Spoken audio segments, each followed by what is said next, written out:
Yo, yo. Episode 75. Wow. Evening hour live right now.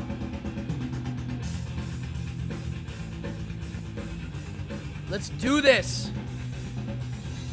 Here's my hand cam. Look at this.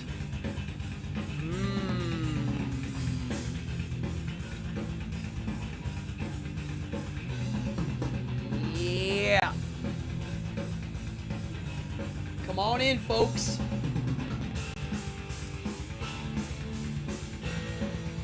Sad bitter.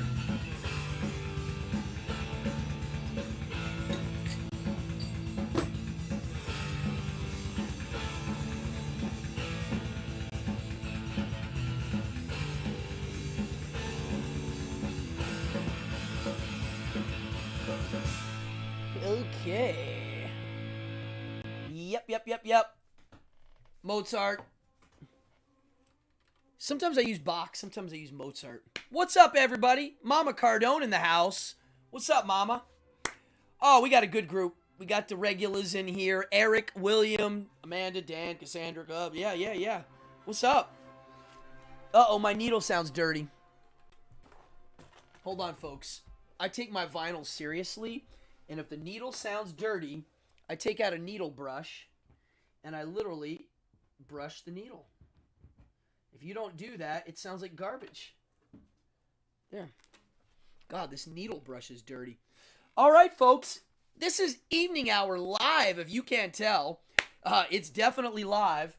And my name's Cardone. This is episode 75. And it's a wild card. Literally, tonight's episode is called Bonkers Busy, I Need a Wild Card. And the reason why I wrote that... Ooh, someone's got a Leatherface tattoo? I thought of getting one. The reason why I decided to do a wild card is literally yesterday, today, tomorrow, Friday, and Saturday. I have shows. Yesterday I did 4. Today I had 4. This is number 4.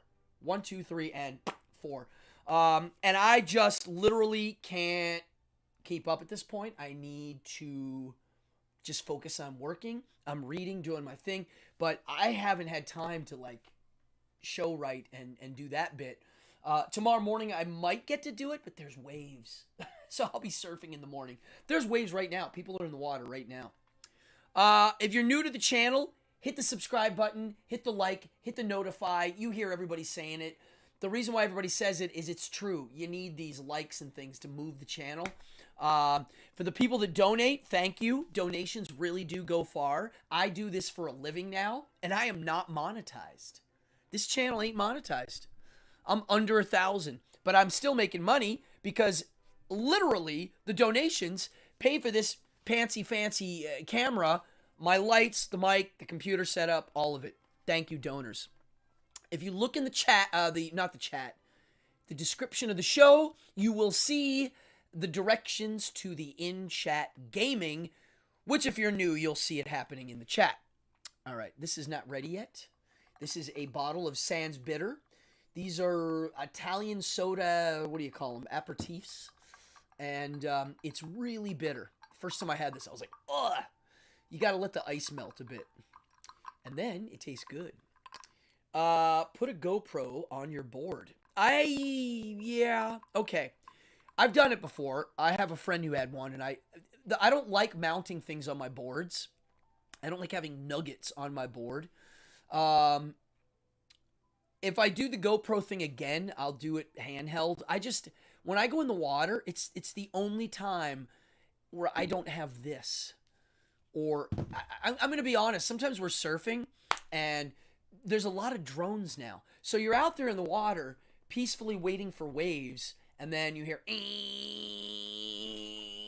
and you're just like, ugh, go away. So I like GoPro footage. It's another hassle. And to me, surfing's about no hassle. The worst hassle is putting the wetsuit on, and as it gets warmer, I don't need that. So, yeah, I'll GoPro again. I'm not mounting it on my board, though, unless I have a friend that's got the mount on his board. Here we go. I am a workaholic because I have to be. I have no choice. Because I freelance work, and I do this for a living, the performing in, and I don't have a day job, if I let up, entropy takes over, decay takes on. My whole thing starts to decay. So yeah, I do need a break from the electronics. I mean, I live now in electronic land, so anytime I get to do a live performance that doesn't have this, woo, I'm happy. Yeah, we're going to talk about a lot of this stuff because it's a wild card show, and I didn't make a plan.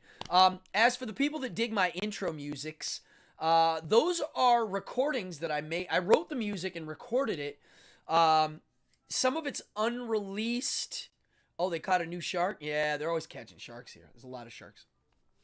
That is unreleased stuff that I was working on with, you might have heard of the band Weston. That's Dave Weston on guitar. They were signed to maybe Go-Kart Records. I can't remember what label they were on. But Dave Weston was a friend of mine, and we were both in Karen Black, the band, The Voluptuous Horrors of Karen Black. And I had a lot of unreleased material that I like. That's mine. I wrote it and I play on it. I'm the bass guy on it. And that's some of those tunes. And I do like them. Both of those opening numbers are songs that are from those sessions. The bass is loud. On the song that I play right before the show starts, that's kind of heavy, that's me playing chords on the bass, which I love to do. I don't always get to do it, but when I get to jack a chord on a bass, love it. Hey, Lilith Malone, good evening. So check this out. On the note of sharks, and this is a wild card episode, I will tell you we have a lot of sharks here. Actually, I'm going to tell a shark story, and then we'll just keep moving down here. Thank you for the shark thing. Peter Benedetti in the house. What's up, brother? So, as sharks go, we have a lot. We don't have a lot of shark attacks, if any, really. I mean, Long Island had one recently a few years ago, but very rare.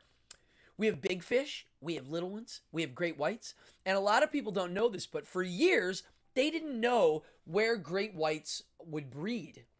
And now they know. It's right over here. It's right off the coast of Long Island. I wonder if I saw you with Karen Black when they played with Ozone. No, I would remember that. My years in Karen Black were from 2002 to 2010. We played a lot of art galleries, and the money was pretty good. So the shark breeding grounds that they know of, maybe one of the only ones in the world that they know of, is right here. And it's kind of amazing. Good question, Eric Carr. I'll answer that in a second. So, the sharks that we have don't attack people. They are big. I have a buddy and his woman were paddling. They were paddleboarding right here. And they saw a great white. It literally breached right in front of them. And they paddled right in and made a video.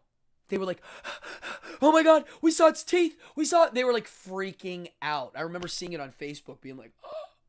Another story, a buddy of mine, Toilet Boys, Sean, he surfs, and I had a great surf session, and I called him and said, dude, there's waves today, get out here. So he immediately got in his car, drove, yeah, there are more great whites here, that's a fact, yeah. I'm on this is Long Island. I mean, Rockaway Beach is part of Long Island. We're in New York City, but it's all connected. What was I saying about sharks? My friend saw one, blah, blah, blah, blah. Oh, so I have a good surf morning. I tell Sean to come out. He comes out, and I'm already out of the water. And he said he got here, and no one was surfing. It's like, there's waves, what the heck's going on? So he just put his leash on and went out. After he started paddling out, more people started to paddle out, and then everybody was out there. And he's like, after some people came out, he's like, what was going on? And they were like, oh, you didn't know because you were the first one in the water. You got here late. They called us all in because it was a shark. He was the first one in and didn't realize it. I love it. Yes, Frank Mundus. Yeah, this is sharkfish capital, especially great whites. We have a lot. They don't bother anybody. We also have dolphins, whales. Alligators we don't have here, but that would be not good. How long did it take me to learn how to surf?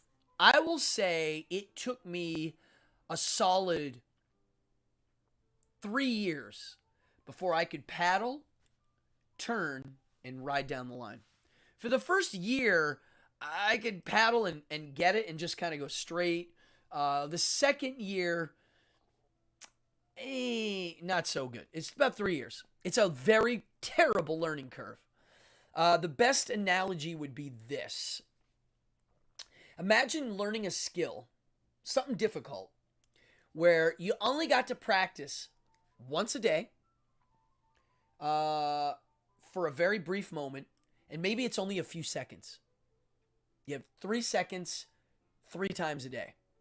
That's it. 3 seconds 3 times a day. That's what learning surfing's like. So, yeah, I would cage dive too, Dan. But it would have to be great whites for me to be excited. Because I've been around big sharks. I've been in the water, and there's one not far. Like, you could see it.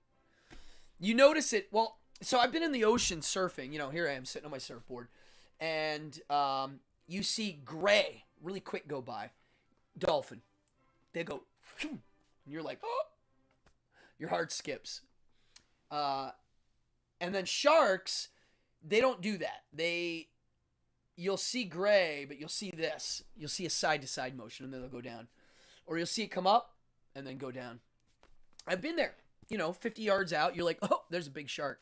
But they don't, I don't know. Mandy Moore. Well, Dan, I don't know if you've seen this. There's a video of someone cage diving with sharks, and the shark gets in the cage. Look it up, dude. It's terrible. It's like the worst thing you could imagine, and it's a big great white. Yeah, so that does happen. Yeah, great whites are beautiful animals. They're actually not that mean. From what I gather, you can swim with them too. They don't always attack. You just have to learn how to be around them. Yeah, I don't know if I'd go under that deep. I wouldn't go that deep. I would like to, if I did it, I would want to do it on the surface. I'm claustrophobic. I don't ever have a desire to scuba dive, ever. When I was a little kid, I desired it, but now, care less. All right, let's keep moving here, because I got a lot of stuff to talk about. I got 2 new books. I'm reading a lot right now. I don't need any books, but I had to get this. I can't believe I didn't buy it when it first came out. Feral House Publishing, folks. This. I can't believe I didn't own this. This is just one of those ones. The Command to Look. So, anybody that is familiar with Anton LaVey, he said that this was one of his influences. I see why. And this edition has some essays written, added.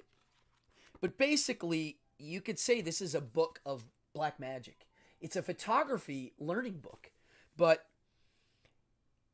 it looks like it's this guy. It's William Mortensen, the photographer, who it would seem like, I think he was popular in like the 40s and 50s.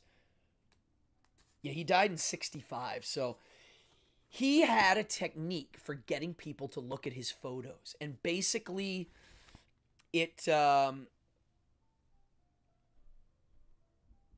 you go in the cage, cozy. Oh God, I love that there's a Jaws thing going on here. So this book is about the technique of how he uses shapes, angles, and imagery to capture your gaze and hold your attention. And I love this. This guy here is also one of the early pioneers of, I won't say trick photography, but special effects happening in the camera. But look at this guy here. He has these like archetype pictures in here of things that and then he explains why. And the photographs Like, oh, wow, look at this. Belphegor. Yeah, look at that texture on his head. It's just so good. So I got this book, and I'm going to read it cover to cover. And it doesn't look like it's a long read. This will take me a day. And then I got this. This is his photo book. Also, Pharaoh. I can't believe I didn't buy these when they came out. I'm one of those dudes that it's a little late to the game. Look at this book. American Grotesque. Look at this picture. This is Mortensen. This is his stuff. So, I didn't take the plastic off of this yet because when I buy a photo album, I treat it like an event. Any art book or photo book I own, I don't leaf through it passively.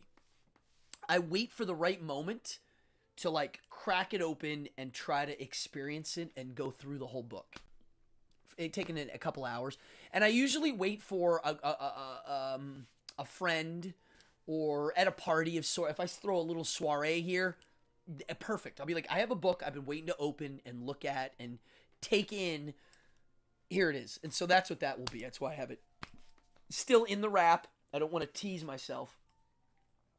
But right now I am reading a lot of books, and today's reads, I'm always reading the Seneca stuff. This is a $9 book, folks. Right here. This is one of the greatest books ever written. It wasn't meant to be read. That's why it's cool. It's Seneca's letters. Awesome. I'm always reading it. I've reread a million of these already. The other book that's really good, I think this is like $10. This here. William Desmond, Cynics. This is the history of the Cynics. All of them. And it goes into crazy detail. Most of the Cynics didn't write anything. So that's the only thing you can get. Things where people are reflecting on it. I mean, there were other writers like Diogenes of Laertius. That guy, he wrote about the Cynics. Not Diogenes of Sinope. Diogenes of Sinope was a Cynic. Diogenes. That would be a cool name for a little kid. Dio. D-I-O.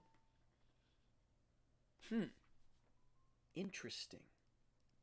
That's I've never seen that used. Does anybody know if anybody in Greece uses that name? I'm curious if it's like a name that people use. Yeah, so let's get rolling here. I mean, basically tonight it's a wild card. I've been so damn busy, I haven't had time to sit down and write actual content like I like to. I did on Monday a little bit on Zeno, the philosopher, but tonight I wanted to just roll with it. If people have questions, I have some things that we can chat about. People are always asking me questions during an episode that's not that. So if people have questions. And I also wanted to talk about two things. Every now and then I'll get messages from people, entertainers, complaining that other entertainers are undercutting them. That there's crappy entertainment out there and they're undercharging, which is bad. If you have magicians out there, so average pay for a magician in New York City, it goes everywhere from $50 to $5,000 and more for 1 hour. And what dictates the difference? The guy that's 5,000 isn't necessarily famous per hour. No, it doesn't mean that. So there's a lot of room in there. I would say the average, if you're trying to hire a magician for a kid's birthday party in New York, you're going to see everything from 100 to 800, 850, somewhere in there, just for a basic kid's birthday party. In LA, I would say it's everywhere from 50 to 100 to maybe 450, 500. It's definitely less on the West Coast. Here you can charge the most. I think magicians are satanic playing card. Hold on. I'm going to talk about that. They're going great. It looked like it's going to be done earlier than we thought. I'm looking at August, September-ish. I was trying to do July, but it's going to be early. I'm going to write that down. So, magicians there's like a crazy... Somebody just asked if Toilet Boys ever play with Murphy's Law, and guess what I just got asked to do? Put that show together. Yeah. Out here at Rockaway Beach. Crazy. So, honestly, yeah, there's, as for charging for shows, you got to just find the buyer. If they're willing to pay more, great. I'm not willing to go low. I'm not going to say my rates, but they're definitely on the, I aim high. And, so someone's complaining, oh, so-and-so's undercutting me, and I wrote back to the one guy. I was like, I literally wrote, I raised my rates and it's working. That was my response. So he's complaining that he doesn't like the undercutting going on. And my response was, I didn't acknowledge what he said. I just said, I raised my rates and it's working. And the reason why I said that is it's true. I don't give a shit what other people are doing or what they're undercutting or not. If someone's undercutting me, if someone's calling around, Jimmy is awesome. I love him. And I love Murphy's Law. The drummer for Murphy's Law lives on my street, just so you know. He's right down here. And right behind me is the singer and songwriter for MGMT. Weird neighborhood. I don't really care about other people because it doesn't mean anything to me. It really doesn't. If somebody's calling around, if I get a phone call or a message checking my rates because they're comparing them to other people. Like if I get a phone call and they're like, hey, looking for a magic guy, what do you charge? I'm just looking around. I tell them my rate and I go, look, you're going to find cheaper. And if you're looking for cheap, don't just go with those guys. That's fine. That's how I treat it. If you want me, you're going to get me, my character. You're buying me. You're not buying magic. You're buying me. And not only that, I'm insured and I've got flight time. That's what you're paying for. You don't have to worry. If you book me, I've got many, many shows under my belt, flight time, thousands, and I'm insured. And I mean, I can go on and on. But so, yeah, you get what you pay for. And I try to really make them understand that. And I don't care. If someone's undercutting me, go right ahead. Because if they get hired for the job, I promise you they're going to know right away when they see the act. They'll know. So, nope, Goat is not the drummer. Chris is the drummer now. Yeah, they've had a bunch of drummers. Chris is the guy that's been doing all these big shows with them too. He got to do the Misfits show at the arena and all that stuff. Great drummer. So, yeah, I just wanted to say that. Like, to me, I don't really worry about other magicians being better than me or making more money or people go, you should be doing this, you should be doing... To me, it means nothing. Zilch, zero, zingo, don't care. I run my own stuff. I know what my value is. I know how much money I'm looking to make. And I don't compare myself to them. I'm trying to think if I ever did. No, I never did. It didn't mean anything. Yeah, so if someone's undercutting me, yeah, go ahead. If somebody's making more money than me, great. I'm glad they could find a buyer to pay that kind of a fee. I wish I could charge more too. And I do. I continually raise my rates, and I don't like to rip people off, and I want to be able to perform for everybody and not just rich people and corporations. So, of course, I adjust my rates. I get off on the fact I get to perform for just about every walk of life. That's my favorite thing. If somebody asks me what I get out of magic, I go, I literally get to perform for every walk of life. I get to perform for homeless people, billionaires, super religious people, crooks, gamblers, thieves, politicians, kids, adult, all of it. I don't have one thing. Yeah, I mean, a professional, to me, a master performer is one who can entertain anybody. In any situation, no matter what. To me, a master performer is somebody you can give this Sharpie marker to and go talk about this marker for 5 minutes on stage. And a good performer, they can. Woo, that's a good one. Some of these Sharpies smell stronger than others. So, yeah, that's to me what it's all about. And then, on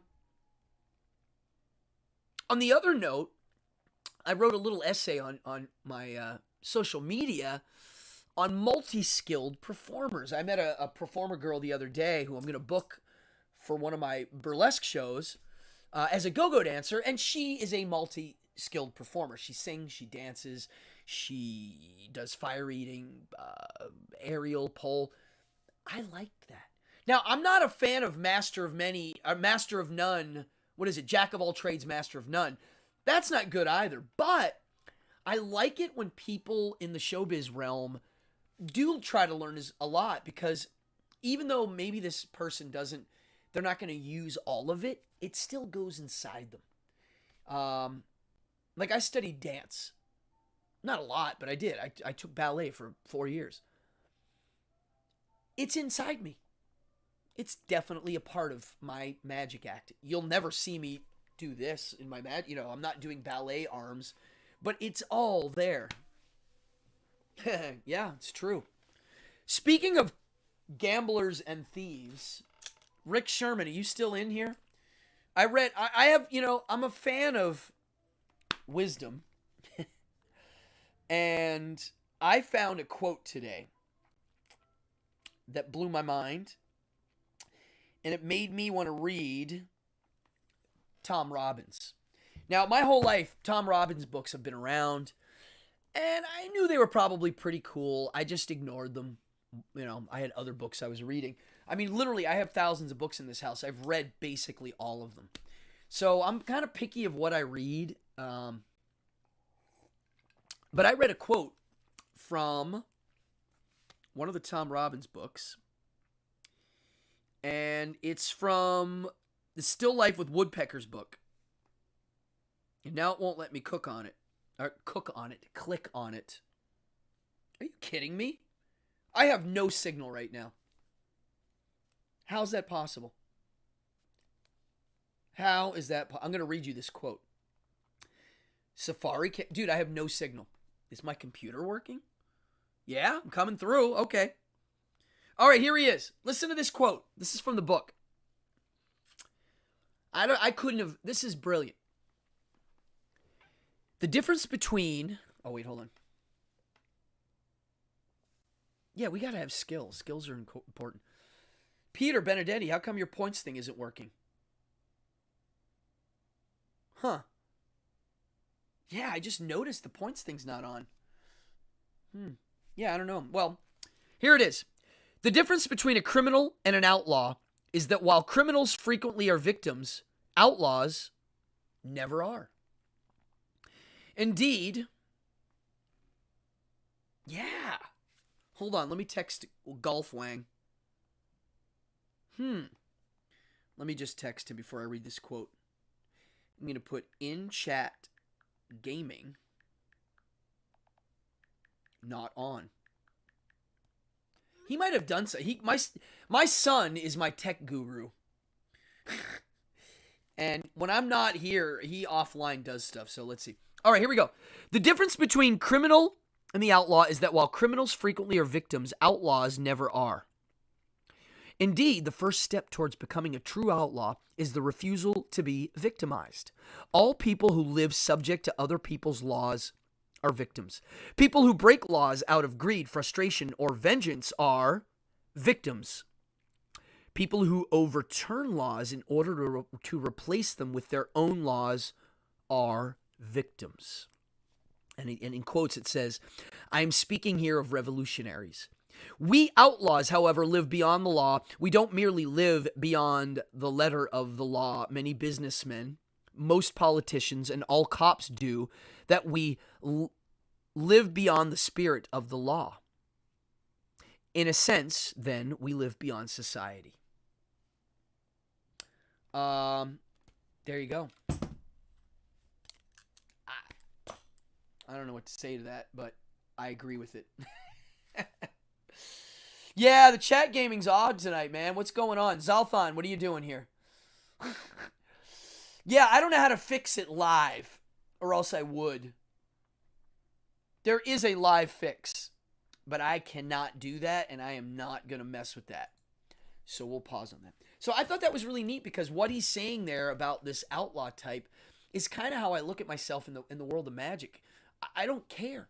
It means nothing. All of the other things mean nothing to me. I heard, yeah, Sherman, I'm on it. I'm going to read that book. I mean, fiction to me is fine. I prefer, my fiction that I enjoy reading is I enjoy reading modules for role-playing games.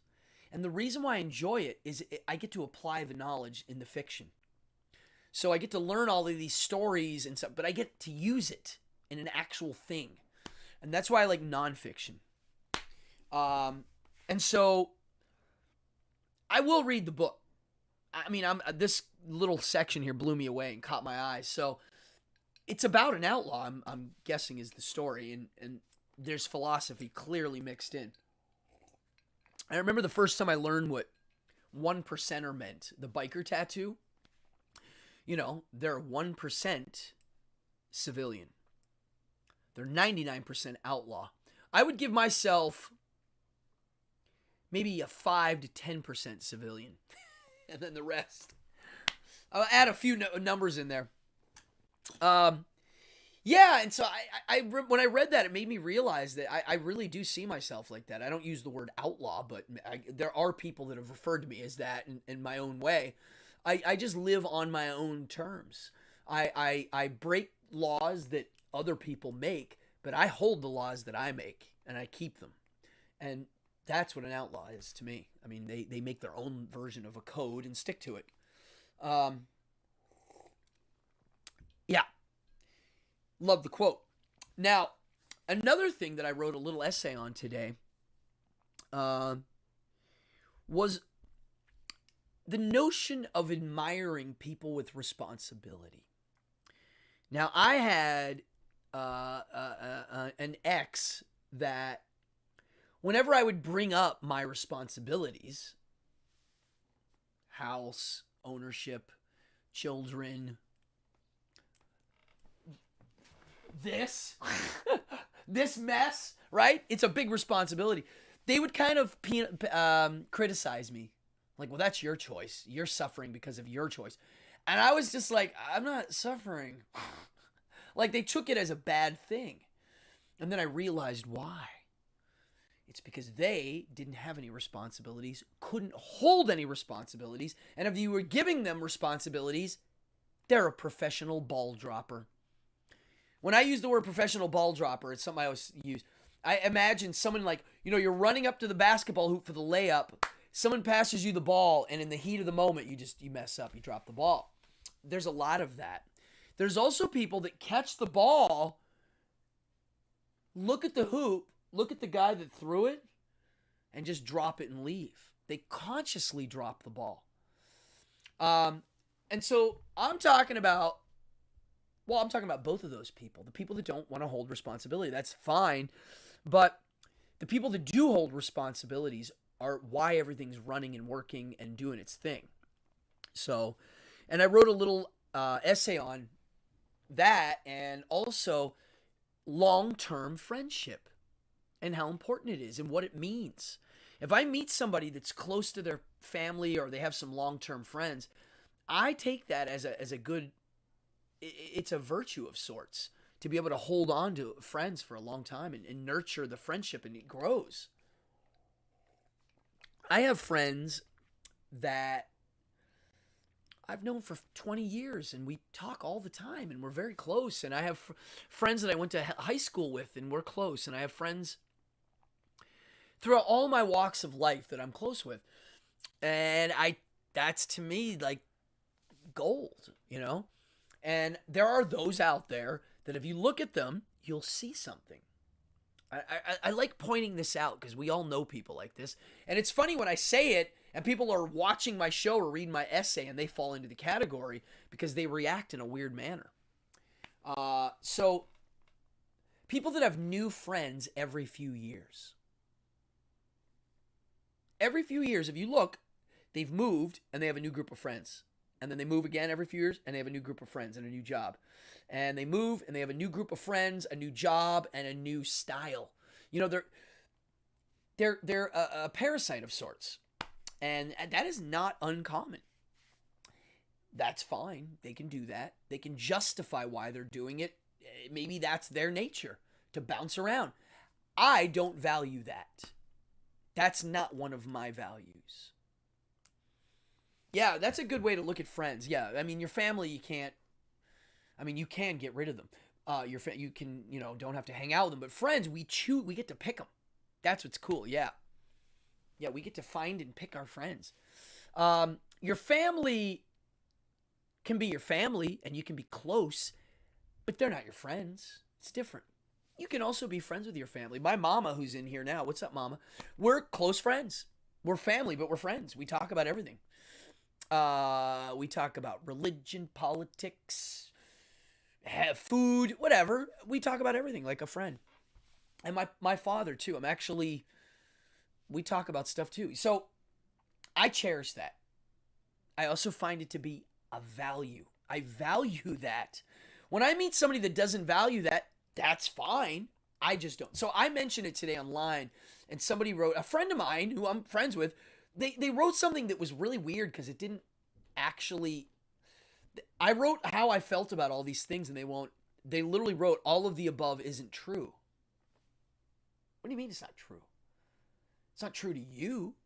But I didn't, if you read the article, I never mentioned this is a universal truth. It's my opinion. It's my eyes, what I see.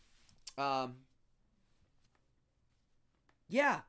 Well, Peter, you're lucky, but it's also more than that. It's all luck, and I guess you could say it's all luck. But you value that. That's what's important. You value that you've had these long-term friends that you're close with. Some people just don't value that. They're looking for something else all the time. Now, there's a cusp of a balancing thing here. Hold on. Let me have some seltzer. The balance is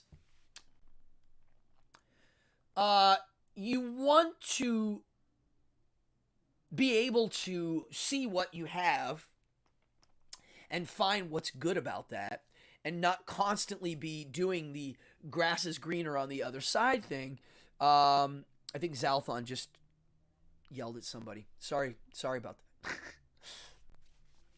But you also don't want to be complacent.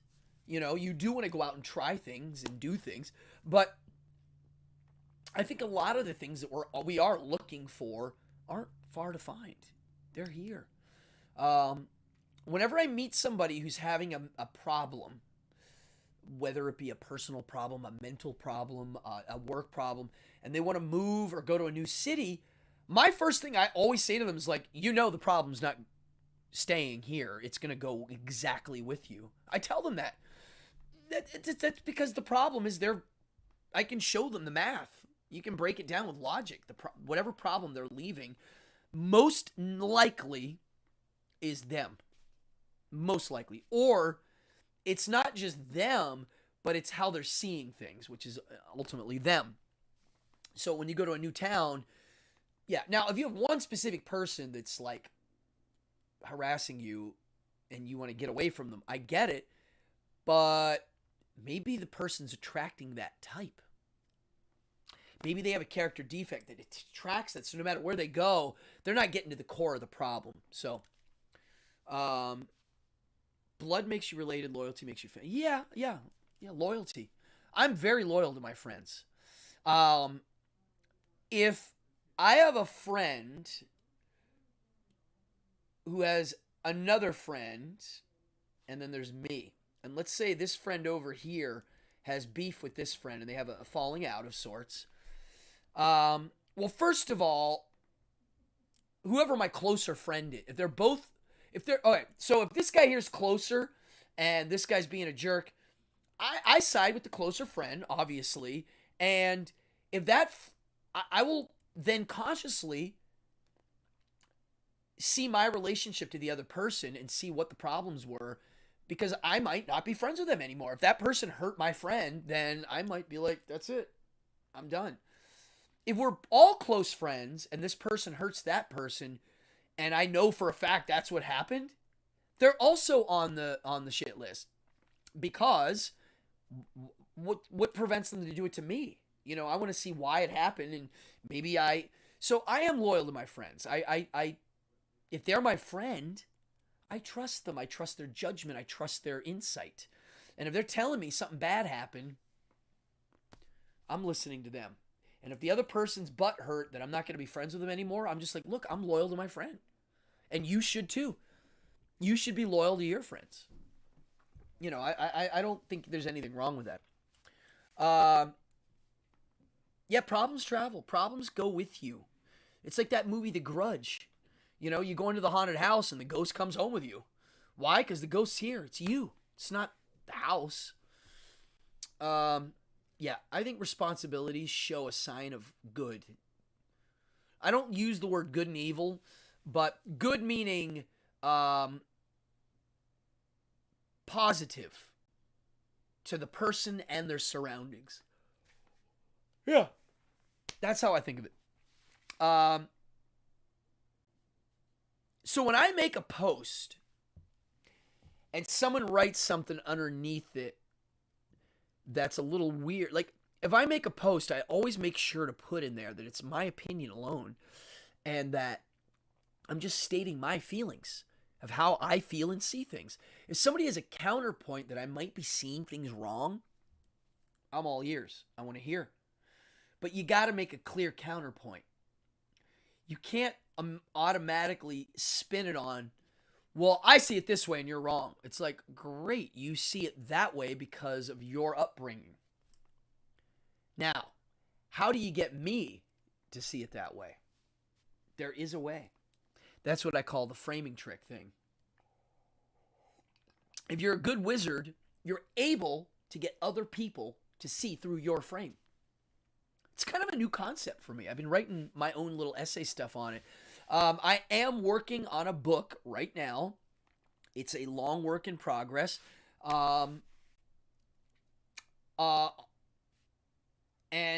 I've been writing it for about 3 or 4 years, maybe 5 years. And it's coming together, but here's the problem. This was the year I really wanted to get it done. But as I go back and look at what I wrote already, I want to add to it.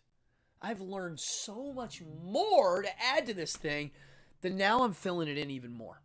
So it could be a little while again, but it's going to happen. If I croak before this is finished, whoever has my notes, I guess you could just tidy them up and release them. But I am writing a book, and I'm going to be very open right now, on the art of cursing people. And I put a lot of time into this. It's not just on how to put a curse on somebody. It's on what it all means, and the history of it, where it comes from, the semantics of the words, and the legality of it. Spiritual gangsterism is a very ancient thing, and I put a lot of thought in it. I have lots of flight time with this subject, and I feel like it's time to write a nice, thick-filled, meaty subject on it, and in that book, I'm going to put my philosophy in there. Now, the goal of the book is to show you not how to just put curses on people, because I'll say it right now, I don't recommend it for everybody. It's only for a certain type, and I explain that in the book. But on the note, if you read the book and you're smart and you're able to put 2 and 2 together, you will see that it will be a manual for ritual magic of sorts, and lesser magic too, both. My theory and practice on that. Yes, I promise you, if you like occult sciences, you're going to like it. And if you don't like occult sciences, you're going to love it. You will like it. If you're not into the cursing thing and you read it, I promise you, within a chapter, you'll be like, okay, I get it. Because my take on it's very different than a lot. And, yeah, you can just change the name of the word curse to imprecatory prayer and change the vibe. Imprecatory prayer is is the technical term for a curse. Yeah, so that's in the works. What was I going to say here? Yeah, so when I write things, I want people to read it and reflect and maybe see a little bit of themselves in it. If I ever write something that makes people think I'm attacking them, I'm not attacking them, but maybe I'm attacking a bad habit or a notion. Like, if you ever read something that I write or anybody writes and it makes you like, as soon as you do the stop and really try to figure out why you're doing that. Especially if you have a reaction. Yeah, occult science. What about Marie, the witch? Marie Levray. She's the witch that was famous in New Orleans, if I remember correctly. Believe it or not, I don't know much about her, but I do know she's buried in one of the famous cemeteries there, and because I've been to New Orleans and I know they give tours of that. For me, occult science is what it really is and what the shaman that invented all of this were doing. They were studying humans. They were the psychiatrists and psychologists and scientists of the day. And the reason why they were that is they had the time and energy to do it. Everybody else was running around hunting and making babies and food. The weird guy, the shaman, the seer, the holy man, he had a different trip. And so he was the observer. You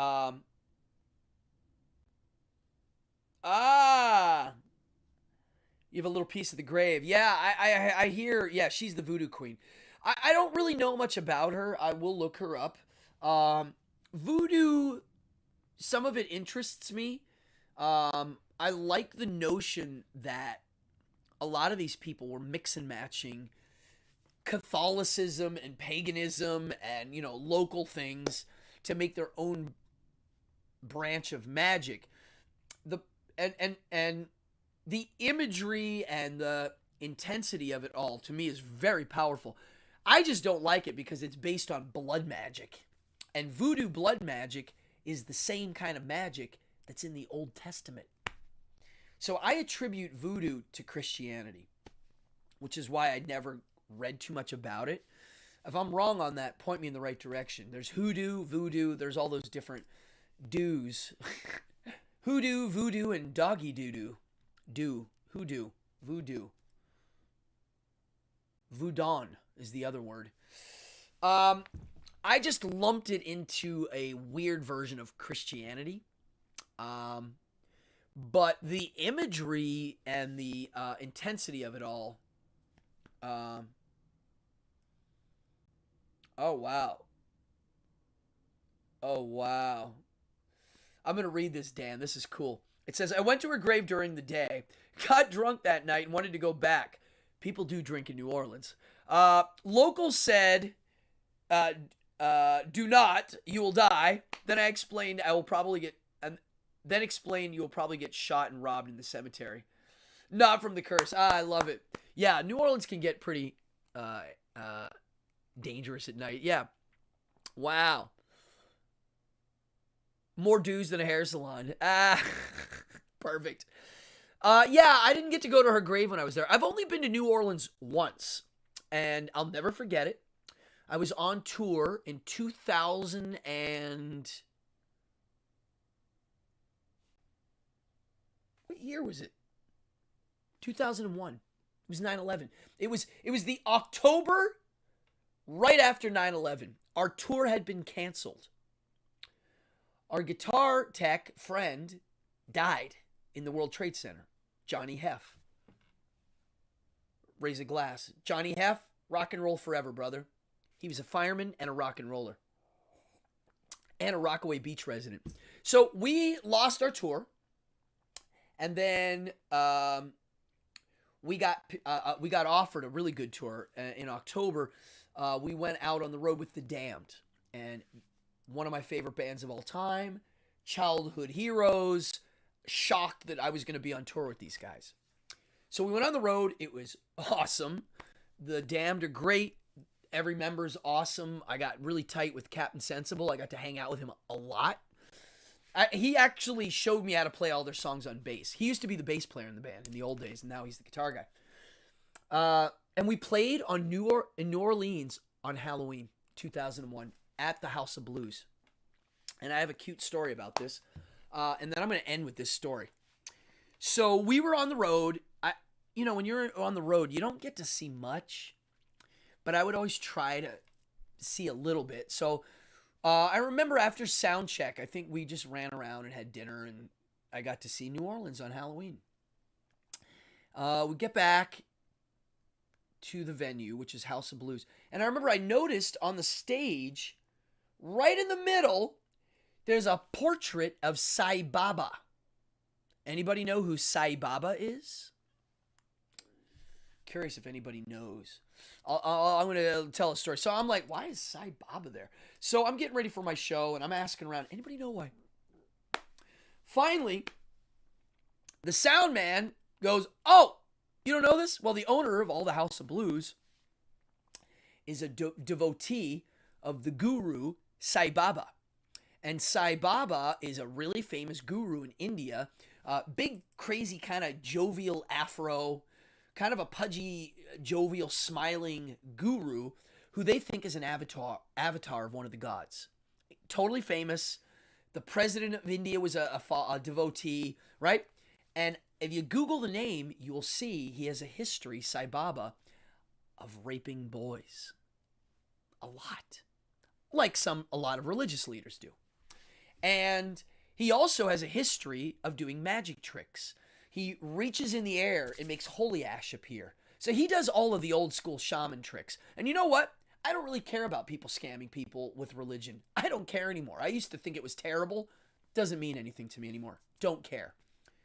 I do care about the raping part. That's bad. So I knew a lot about this guy, and I'm like, wow. So all of the House of Blues, the money going into the House of Blues, the guy sends a check, I don't know how much, probably a lot, to Sai Baba all the time to pay him. Now, there's a huge photo of them. Oh, there it is. There now. All right, so now you know why there's a huge photo of him. The owner of all of the House of Blues is a devotee. Now, why doesn't he get in trouble? Why didn't he get caught? Well, first of all, Sai Baba's dead. And I hope his soul's not resting, but it probably is. He's gone. The scumbag's gone. And one day, a friend of mine, I mentioned this Sai Baba thing, and he was like, no, that's not true. Yeah, that's crazy. I have friends, Americans, that go there every year. They're devotees. Their son's a devotee. Their whole family is. And I'm like, all right, well, you need to tell them to go look at these websites, because there's a lot of victim websites. Fast forward a year later, my friend goes, my friend, their older son was molested. And I had to say it. I told you so. Basically, he does the ashram guru technique of telling you he's got to give you a massage, and they massage all of your bad stuff to your private parts, and then they have to. It's horrible. Basically, his house every day has thousands of people out front, and he would walk out and do the whole rock star, you, and you, come on in, and he would pick a few people. Yeah. Now, I don't want to end on that grisly note of this scumbag Sai Baba and how theism lets people get away with a lot. There's an example right there. Why didn't he get in trouble? Because he's an avatar of God. That's a problem. I was told as a child priests had magic powers. They do. They're closer to God. I was told the Pope is closer to God than anybody. That's magic powers. As long as you give people magic powers like that, get ready, folks, because they're going to take them far. I do want to say that the Damned were, out of a lot of the bands that we'd played with, they're real people. They're working class musicians, artists, and they're real punk rockers. It's in their blood. They're doing this music because they're doing this music. They weren't sellouts. They're not, as I always do, the anointed thing. They're not anointed. They have very good success, but they're working class artists. And I have deep respect for them. They put on one hell of a show. They look great on stage still. The singer still has pipes. Yeah. Yeah. They're the real deal. So the Damned, folks, forever. What else? Wow, we got 3 minutes and I'm out of here. I'm not sure there's going to be a show on Friday because I have a gig before, and I'm not sure if it's going to spill into. I will post. You'll see, you all know when I'm doing shows. I post a million pictures of the show coming up. What's this? Yeah. Oh, the Young Ones. Yes, they were on that show. Dave, the singer, very quiet. Didn't talk much, but the last day of the tour, I think Dallas or so, we did a big show and he came out and partied with us. Patricia was on bass at the time, which is Dave's wife. Oh my God, the drummer. So the drummer for the Damned is Pinch, and Pinch was in English Dogs. English Dogs. That's the drummer, Pinch. Amazing drummer. And keyboards, they got Monty. I saw Monty headbutt a wall once. Dude, great times. The last show we did culminated into a prank show. We weren't allowed to be played pranks on because we had fire on stage. We were off limits. No stage pranks. We had explosions. The opening band, the Briefs, the drummer for the Damned threw a brick of firecrackers under his seat while they were playing, and he had to stop playing. And while the Damned were playing, we made pies backstage, and during Smash It Up, went out and did the pie bit. And at one point, Captain put his guitar on me, and I was running around during Smash It Up, just randomly playing. It was just chaos. It was a punk rock odyssey. So whoever was at that show in Dallas, I don't know if anybody's watching. Please, if there's a video of that, I'd love to see some of the antics that went on that night. Yeah, that was a fun show, folks. If you're new in here, hit that subscribe, hit the like, hit the notify. Yeah, I keep doing these. I'm not stopping, folks. This is episode 75. It's going to keep going. I also have Behind the Devil's Curtain. I'm working on episodes. I am going to do one coinciding with the book. And Magic Method. I have a few of these magic lesson ones I'm going to do. I did one recently on all these kind of things. The skills. I did a Magic Method a month ago. No tricks, just skills. Skills like, taking 4 coins and doing the roll down. Like, ugh. Oh, my hands are tired. 4th show today. Hold on. Let me do it up close to the screen, too. Watch. Yeah, I did a whole show teaching these moves, but there we go. So I'm going to do one on some simple tricks, but the one I really want to do is on the 3 cups and the 3 balls. And that one I might not do for free. The reason is I have some things in my cups and balls act that are mine and kind of top secret, and I don't mind teaching them to somebody really wanting to learn them, but I don't like passively throwing it out there. I want someone that's like, I really want to put the time and practice, because if you don't practice this stuff, you give the secret away, and giving the secret away is the first rule of magic not to do. So, thank you, William, Dan, William, Steven, Amanda, Talon, everybody, Bill M in the house. I think Lilith is in here. I think, who else is in here? My gosh, there's a lot in here. Peter Benedetti. Thank you, everybody. I'm flattered I have an audience, and it's Wednesday, We're getting close to the weekend. And I have friends I'm going to go meet on the beach probably. So party on, Wayne. And I'll see you episode 76. And I'm going to take you out with the outro. Thank you. Thank you, Lilith. I love this. You got it, Cassandra. Folks, I really am flattered to have an audience here. Thank you so much, everybody. Party on.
Something funny going on. You better check.